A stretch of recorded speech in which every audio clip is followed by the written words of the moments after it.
Ayan, so hello everyone. So this is Life Coach Nurse. So for today's video, I would like to share with you the journey of Helisong. And she is one of the resilient witnesses. Okay?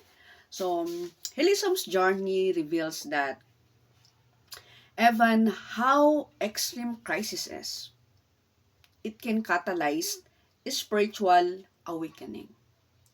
Precisely when all conventional supports are stripped away.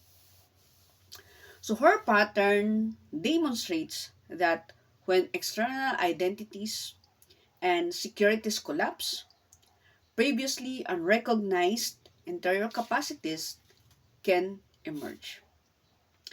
Not as escape from reality, but as deeper engagement with it from a transcendent perspective beyond the separate self.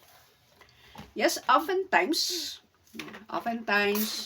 most of the people or individuals na nakaka-experience ng crisis sa buhay nila, nakaka-experience ng challenges, nakaka-experience ng trials wherein oftentimes we tend to give up. And I'm not an exception to that. We tend on asking a lot of questions. Why me? Why me? Bakit sa akin to nangyari? Yung mga ganun. But then, realizing the journey of Helosum that really encapsulate into from crisis to clarity, in which and every challenges and every trials and every circumstances in our lives, that is something that we have to find gratitude, we have to find joy, and we have to find meaning on that challenges. Because we never know. Di natin alam kung ano ba yung ibig sabihin or what does that challenge or what does that experience can shape us. Because our experiences, challenge man yan or success, it is something that it is a part of our journey. It is an ingredient for us to achieve the things that God designed for us. And to all individuals or sa mga tao na in this season, they feel like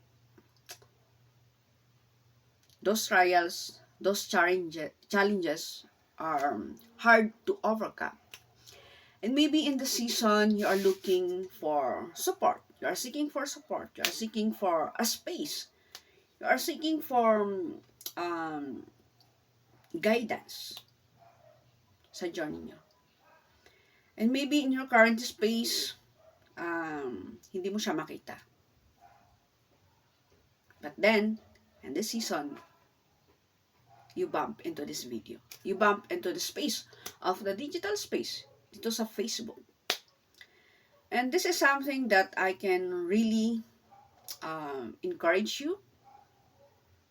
I really wanted you to see it for yourself, not for everyone else, not for other people, not to please others, or not to um, just do it because someone is doing it.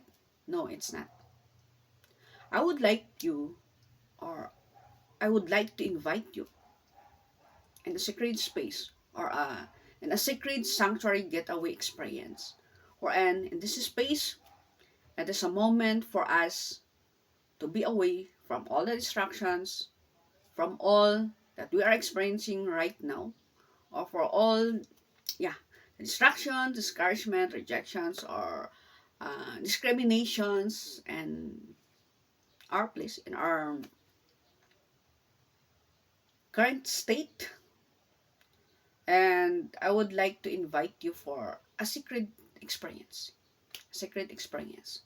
This coming July 1 and 2 for a secret sanctuary getaway experience with fellow individuals, resilient witnesses, and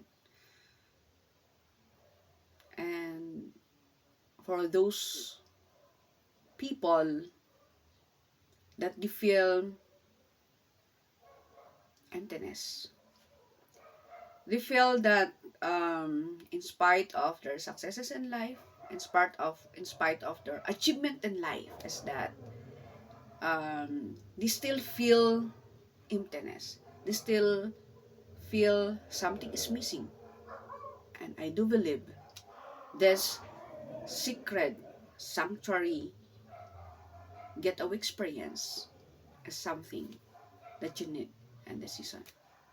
Okay? So looking forward, yeah. We'll be sharing the link of the event on the comment section or in the caption of this video. Para sa ganon, you're going to click it and decide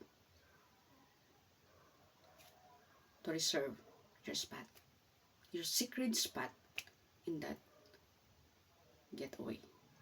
Okay? So, see you! Looking forward na magkita-kita tayo doon sa event.